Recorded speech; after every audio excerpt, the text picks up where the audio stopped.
Hello दोस्तों, शुभ संध्या। तो इस समय हम हैं, आप देख सकते हैं सामने हिमालयन व्यू आपको दिख रहा है। लास्ट में सनसेट होने वाला है और सामने हिमालय पर्वत है। हम आए हैं यहाँ पे सैर करने के लिए और हमारे साथ आज आए हैं हमारे भाई साहब जो कि नैनी डांडा ब्लॉक से आते हैं और दिलवर जी, श्रीमान दिलवर जी हमारे साथ हैं।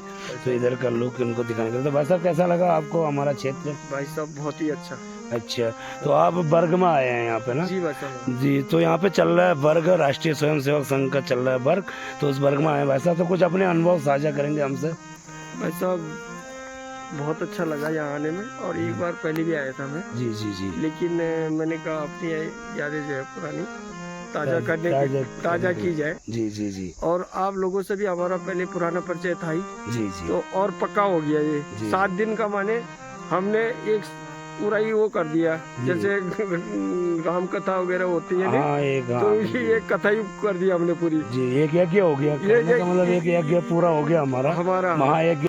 ये यहाँ का आपको ये क्षेत्र हमारा सरायखेत मंडल कैसा लगा आपको? भाई साहब ये मुझे लग रहा है ये पर्यटन की दृष्टि से तो बहुत अच्छा है। जी जी। क्योंकि इसकी हाइट शायद मुझे लग रहा है कि 1500 या 1600 1800 के लगभग है। 1800 के लगभग है जी। समुद्र तल से 1800 की ऊंचाई पे। तो ये बेल्ट वैसे दुसांत का बेल्ट है हमारा, दुसांत का, गढ़वाल कुमाऊं का। जी, दुसांत का बहुत अच्छी पट्टी है। जी जी जी। लेकिन ये इतना हमारा ये बेल्ट है, हम भी बैकवर्ड से ही आते हैं। नैनी डांडा ब्लॉक और ये सियालदे और ये बिरूखाल का ये एरिया जी, ये पूरा बुंगी धार तक है। जी जी जी। मतलब लगा लो आप नीचे जहाँ से मरचुला शुरू होता है जी, और हमारा जो गांव, मेरा गांव लास्ट गांव है पौड़ी जिले का, कमंदा गांव। अच्छा अच्छा अच्छा। ठीक है, तो वहाँ से शुरू होके जी और लास्ट बुंगी धार तक देखा मैं गया हूँ। जी जी। लेकिन ये पूरा बेल्ट जो है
आपने की ज्यादा पैसे भी खर्च नहीं होते। हाँ बिल्कुल साधारण है भाई साहब, है ना जी। और आजकल वो तो भाई साहब अच्छा, मतलब तो आपने पूर्णकालिक में काम किया, उसके बाद अभी आप क्या करते हैं? अभी घर में ही कुछ अपना व्यवसाय? थोड़ा अपना घर भी देखना है। वहाँ पर ऐसा भी नहीं है कि आप जो है हमारे साथ, मतलब इतना जब जिसकी इच्छा है जा सकता है। मतलब मुझे अभी भी बोलते हो जी, आ जाओ। मैंने कहा भाई साहब मैं अभी अपने जिन्होंने मुझे जन्म दिया है, पहले मैं उनको संतुष्ट करना मुझे जरूरी हो गया है। तब ऐसा है नहीं, एक्चुअली भारत में जो बच्चा जन्म लेता है ना जी वो एक्चुअली हिंदू ही होता जी। है। वो तो बाद में जो है क्या होता है कि धीरे धीरे करके लोग, अब ये देखा होगा आपने कि हमारे ग्रुप रहता है, जी रहते तो हम एक ही इंसान ही है ना, सब इंसानी है, सही बात है कि नहीं, सब जी। इंसान ही है हम। लेकिन क्या है, हम उस ग्रुप में भी कई प्रकार के ग्रुप बना देते हैं।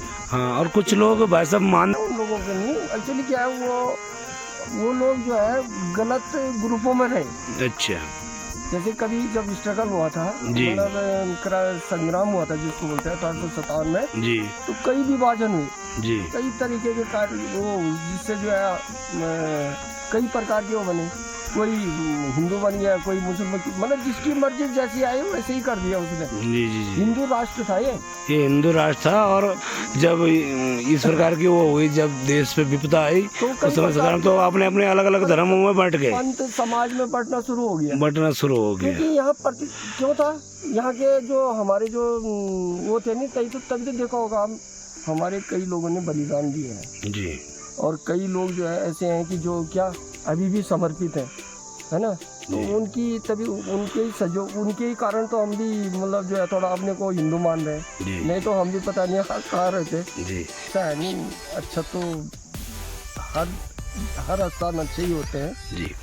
क्योंकि जो मातृभूमि होती है वो पूरी अच्छी है हमारी, पूरे देश की है ना, जहाँ भी हम रहे तो अच्छा ही है। पर लेकिन क्या है कि हमारा जो उत्तराखंड में जिस स्थान पर हम हैं, तो ये पूरा बेल्ट क्षेत्र जो है वैसे पर्यटन की दृष्टि से बहुत अच्छा है, क्योंकि जैसे हमारा कार्बेट पार्क भी यहीं पर है, हमारे जो है कई संसाधन यहाँ पर, मतलब यहाँ पर कई प्रकार के संसाधन हैं जी। और मतलब आज के समय में ऐसा है कि थोड़ा बहुत यहाँ पर हल्का फुल्का विकास भी नज़र आ ही रहा है, रोडें भी है और आपके जो है ये टावर भी लगे हुए हैं, कई प्रकार से जो है दिखाई दे रहा है।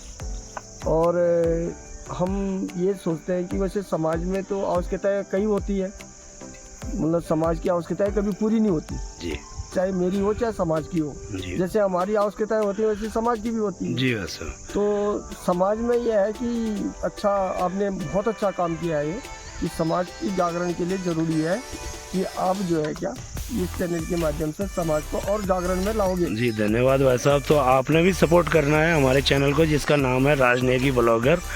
और भाई साहब दूसरा मैं आपसे पूछना चाहता हूँ कि आज का जो परिवेश है, आज का जो लोगों का रहन सहन और खान पान जो इस हिसाब से चल रहा है, देश एक फास्ट मोमेंट पे है, मतलब काफ़ी तेज़ी से आगे बढ़ रहा है। तो इस विषय में आप क्या इन लोगों के लिए सुझाव देना चाहते हैं, कैसे दिनचर्या हो, कैसे समाज के लिए कैसे काम किया जाए, इसके प्रति कुछ कहना चाहेंगे? हाँ, ऐसा है नहीं, हमारे जो समाज में है जैसे खान पान रहन सहन है, जी वैसे मैंने ये देखा है कि उत्तराखंड का जो रहन सहन है, खान पान है और यहाँ की जो भौगोलिक परिस्थिति है, जी प्राकृतिक रूप से तो जो है हम इतने संपन्न हैं कि पानी भी देखो, हवा भी देखो, इतनी शुद्धता है। और लेकिन क्या है, हम इसको संजोग नहीं पा रहे हैं। क्यों नहीं पा रहे हैं? पलायन होते जा रहे हैं। पलायन का मतलब क्या है? पलायन लोग समझ ही नहीं रहे हैं। पलायन एक दिन स्थिति ऐसी आएगी कि वो यहीं दौड़ेंगे फिर। जी जी जी पिछली बार जो कोरोना हुआ था जी तो हमारे लोग इतने परेशान, हम पता क्या है, कई लोगों यहाँ से कई लोग ऐसे रहे कि हम उनको मिलने तक भी नहीं गए वहाँ। जी जी जी बुलाया घर में तो वो भी जो है वो बेचारे डर के मारे भी नहीं आए, बुलाया तक भी नहीं उनको कि हमें भी कुछ होगा। जी जी और यहाँ पर हम भगवान की दया से हम तो ऐसे घूम रहे थे कि जैसे कि क्या ये डॉक्टर हमारे जेब में होगा, हाँ जी हाँ जी क्योंकि हम संसाधन ऐसे हमारे पास भौगोलिक परिस्थिति और यहाँ का एटमोसफियर वातावरण इतना अच्छा है कि हम जो है इस समाज को कभी वो नहीं कर सकते। हमारा तो मन भी नहीं करता है नीचे जाने का, जी। क्योंकि पलायन भी एक यहाँ का मुद्दा है। नहीं, पलायन तो मुद्दा है भाई साहब, लेकिन अभी हमने देखा कोरोना काल में काफ़ी रिवर्स पलायन हुआ है। और जो हमारे युवा लोग हैं, जैसे मैं कई लोगों से मिला हूँ, तो काफ़ी अच्छा यहाँ पे अभी एग्रीकल्चर में लोग कर रहे हैं, बागवानी में कर रहे हैं। जैसे एप्पल के अभी काफ़ी बागवानी लोगों ने की है, कीवी की कर रहे हैं। तो युवाओं के लिए एक संदेश है कि अगर करना चाहे तो युवा यहाँ पे कर सकता है बहुत आसानी से। बहुत अच्छा वैसा, पर लेकिन चक्कर क्या है, यहाँ तो जंगली जानवर है नहीं, उनके जंगली जानवर भी है भाई साहब, लेकिन हमारा युवा थोड़ा सा भी मतलब अपना बिल्कुल अगर वो ध्यान को केंद्रित करे पहाड़ों की तरफ, अपनी मातृभूमि की ओर अगर लौटना चाहे, जंगली जानवर ये तो एक हमारा आरोप कहें चाहे जो भी है वो हैं ही हैं। जंगली जानवर मैं भी मानता हूँ कि बहुत ज़्यादा हैं, लेकिन उनके लिए व्यवस्थाएं हैं अगर हम करना चाहें तो। जितना भी कुछ है नहीं, ये एक्चुअली क्या है, हम लोगों का पलायन जब पलायन हो गया कभी जो है हम लोग जो है आज हम यहाँ पर जो खड़े हैं नहीं, हमें डर लग रहा है कि यार कहीं से कुछ गड़बड़ तो नहीं होगा जी। क्यों, और कभी हम आधे आधे रात तक भी घूमते रहते थे। कभी कभी हम तो इतनी दूर दूर तक 15-15 किलोमीटर तक पैदल जाते थे, हैं रात को भी आते थे, डर नहीं था। आजकल देखो जब पलायन हो गया, लोगों के पास लोगों ने क्या किया कि इधर बसना शुरू कर दिया, फ्लड में जहाँ सुविधा है। अब ये तो देखा नहीं कि यार हम तो यहाँ वैसे ही पड़े हुए हैं। अब कुछ लोग हैं कि जो गांव में है तो वो हो जा रहे हैं, अब उनको देख के वो भी जो आ रहे हैं बेचारे वो भी वैसे ही हो जा रहे हैं। कैसे कि यार ये जब ये खुद ही बैठा है साइड में तो मैं क्यों मैं कैसे करूँ।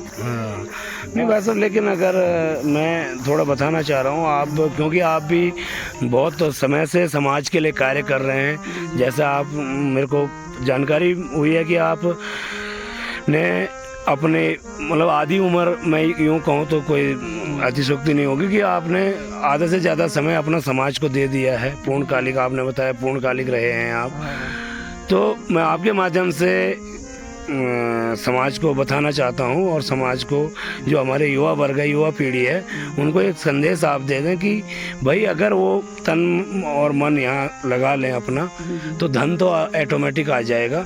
यहाँ पे संभावनाएं बहुत हैं, लेकिन हमारा युवा कर क्या रहा है, वो थोड़ा मेहनत नहीं कर पा रहा है।